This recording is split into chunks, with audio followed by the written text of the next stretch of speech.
Welcome to Nevada County's Where Do We Go From Here? I'm your host, Lou Sitzer, and this program is a series of programs that will be weekly aired on our channel, as well as on the internet, and stored and archived on the YouTube channel here. I have with me today Shelly Covert, who is spokesperson and tribal secretary for the Nevada County Nisenan tribe and Rancheria here in Nevada County, Nevada City, California. And today we are talking about the Centennial Dam. But first, if we could start a little bit with you, Shelly. Tell us about yourself and your association with the Nisenan, and a little bit about history here. Great. Thank you for having me today, Lou. So I am a Nisenan person. I'm a descendant from the Native American people who were here before the coming of the gold rush. So personally in my family, there's me, and then there's my mom, my mom's father, his mother, her mother, and her father. And that is Pamlo, who was a great headman and leader here at the time of the gold rush. He was also from a long leader of what we call today, chief or hook. He was a long line of holy person, shaman, for the lack of a better word, and a chief or a headman. So he was a very powerful person here before the coming of the gold rush. He governed a very large territory that was a very wealthy territory because of where we live, because of the climate here, and the great wealth that nature provided here. So we were very wealthy before the time of the gold rush. So that's my family heritage, and it's just a really strange thing that we're all still here. We were never removed, and we're not contained and confined on a reservation. So that there's a lot of our families that are still here in our homelands that have been here uninterrupted since thousands of years gone by. And so the Nisenan have quite a network, not just in Nevada City. Could you describe geographically where that is? Oh, sure. So, I'll just briefly touch on, we've been labeled as Maidu for a long time. So if you look at the old maps, you'll just see this great big large Maidu territory. But as academia came forward and started to understand that there were actually 4 tribes here under the Maidu label. So if you look at more modern maps, you'll see the Nisenan are actually carved out into their own territory, and it's very large. It goes way down below Sacramento up into Placerville. I think our top territorial border with the Washoe is way up by Soda Springs. Down into the valley and wetlands, down past Marysville and Yuba City. So that's all Nisenan territory, but within that are several different tribal organizations and tribal units that have always been separate. There are also 13 Nisenan dialects within the Nisenan language. So you can see back before contact, it was a very diverse and complex landscape anyway. It was large place. And now the sort of the focus is on the Bear River and the Centennial Dam. Sure. And so how does that interface with what you are doing as a tribal member? The Bear River has always been sort of our southern border with the folks who are now the United Auburn Indian community. And it's also a border for the folks who are the Todd Valley Colfax side. So it's been this natural separation from the different Nisenan people. And so it's a river and a waterway that is extremely important to all of us, and as Nisenan people, of course. And there's a lot of Nisenan history and culture that's already been inundated from our other reservoirs around. You can look at Bullard's Bar, Scotts Flat, Lake Wildwood, Rollins. We actually have petroglyphs that are in Rollins Lake. And there's already this history of further erasure of the Nisenan culture by reservoirs.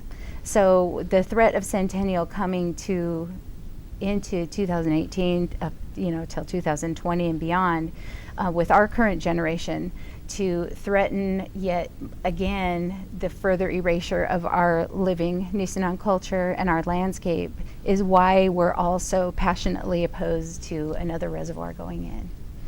And the reservoirs themselves, besides inundating a number of homes and a lot of land do what to the history and artifacts of the Nisenan?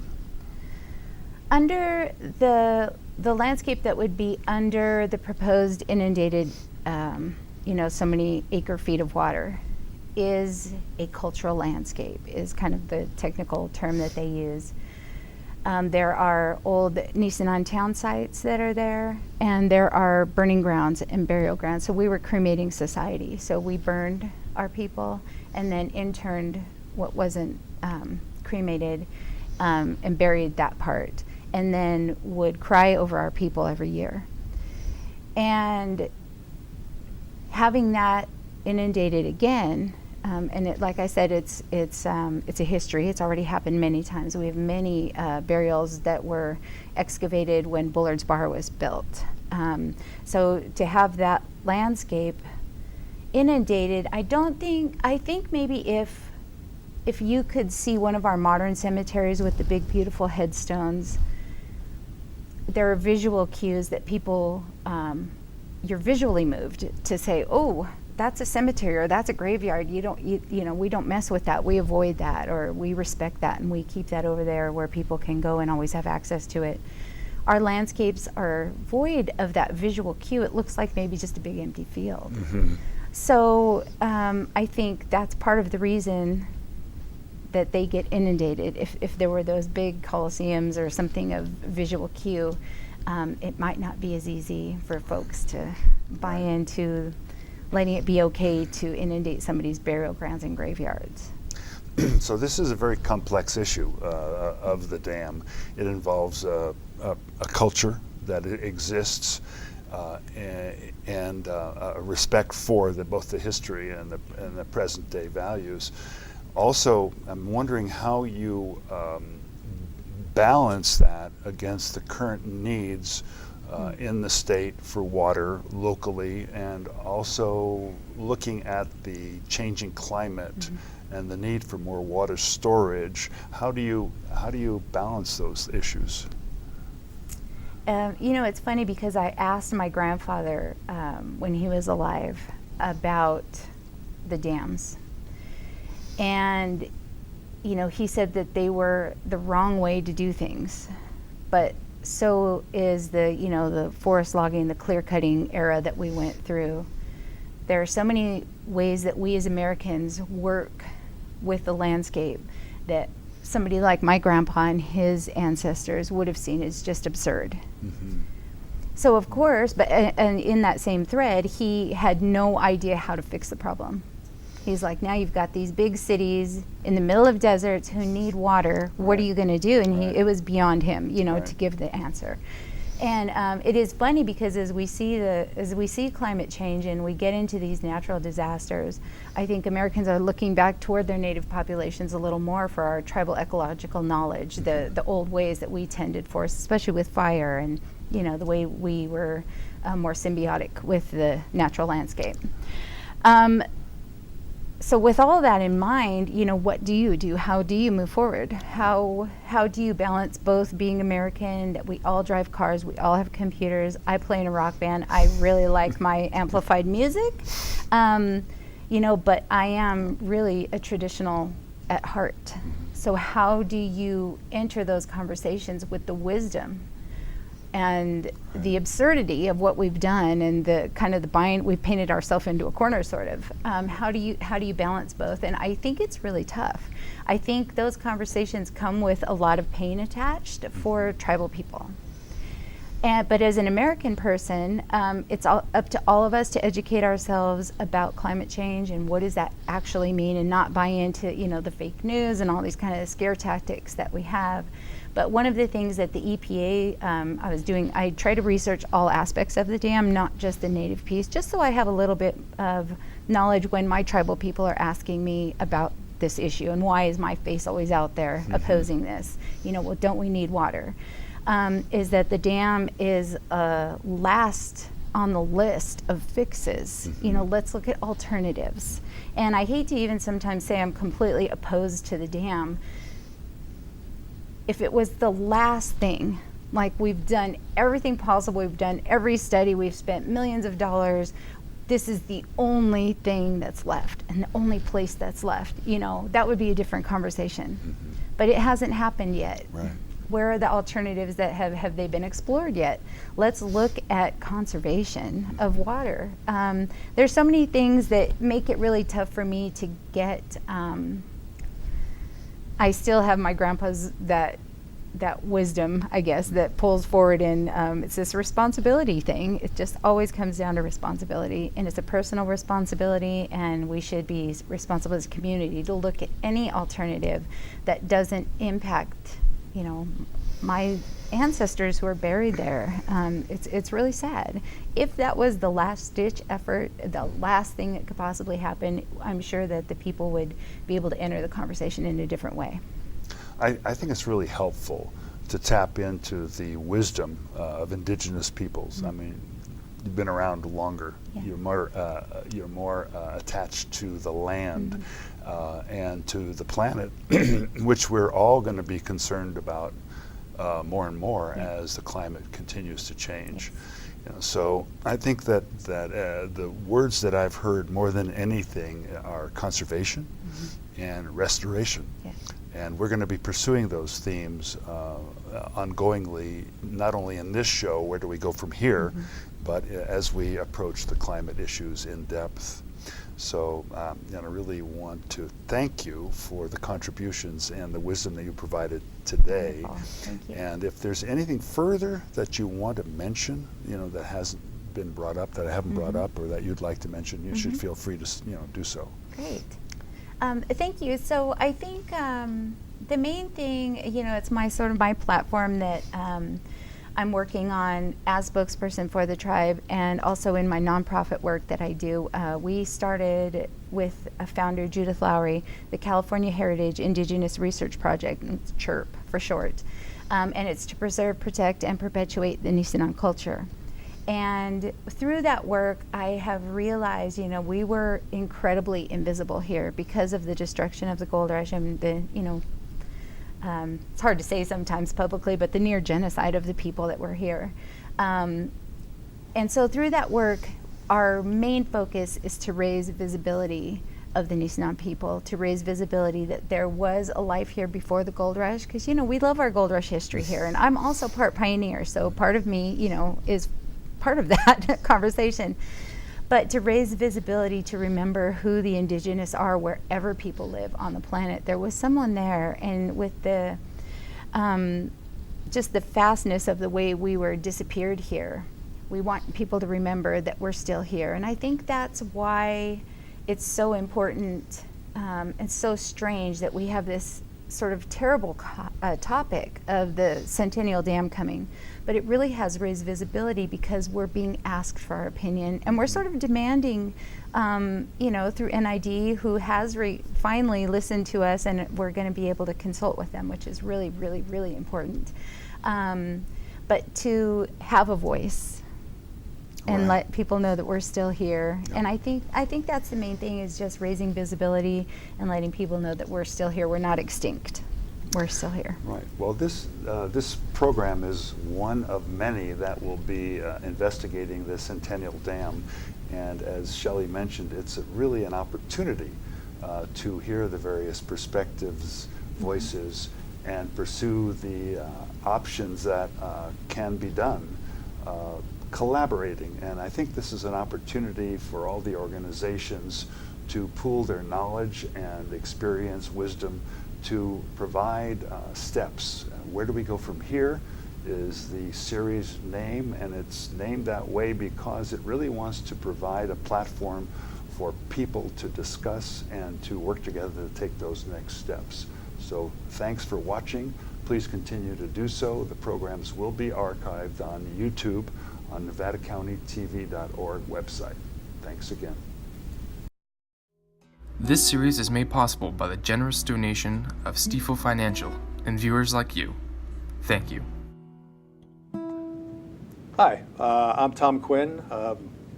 Just recently retired from the United States Forest Service, where I worked for 35 years, most recently serving for about 8 years as the forest supervisor of the Tahoe National Forest, headquartered right here in Nevada City. I'm also on the Citizens Advisory Board for the South Yuba River Citizens League, Circle. And over several years now, I've been asked to help MC some of the sessions at Circle's Wild and Scenic Film Festival, which I thoroughly enjoy. And they usually give the MC some talking points to introduce the films. Generally, it's whatever the issues for that particular year are of focus for Circle. This year, they asked the MCs to give a strong message to the film goers regarding Centennial Dam. And specifically, they were asking the MCs to ask film goers to oppose Centennial Dam through petition, etc. I was somewhat uncomfortable with that, so I was asked to speak to you today, I guess, partly because of the message that I chose to give as MC rather than one of strictly of opposition. And whether I oppose Centennial Dam or not is not what I've been asked to do here today, although I do have strong views about it personally. But the message really is, why would any of us just take someone else's word for something as important as damming of a river, for instance? Why would any of us take the word of the staff, for instance, of Nevada Irrigation District on this at face value, when perhaps they haven't been as transparent as some of us would like to be, where the analysis to date is not as thorough as some of us are going to need? But then again, why would any of us at face value take the word of the staff of Circle? Even if you have a high level of trust in that organization, they have an agenda. Most of us have an agenda of one form or another. And all I ask people to do is become informed on issues that are important to them. Many of the film goers at the Wild and Scenic Festival weren't even from around here. They weren't even from in California in some cases. So how valuable is it for someone from Texas, or for that matter, someone on the Columbia River Dam, Bonneville Power Administration grid in Oregon or Washington, to sign a petition or to oppose a dam here in this part of California? And is their signature, does it carry the weight? Is it as important as local citizens? Those are rhetorical questions, but ones I wonder about. So for those people who feel passionate about this, one way or the other, you have a responsibility to learn for yourself. And that's really my message.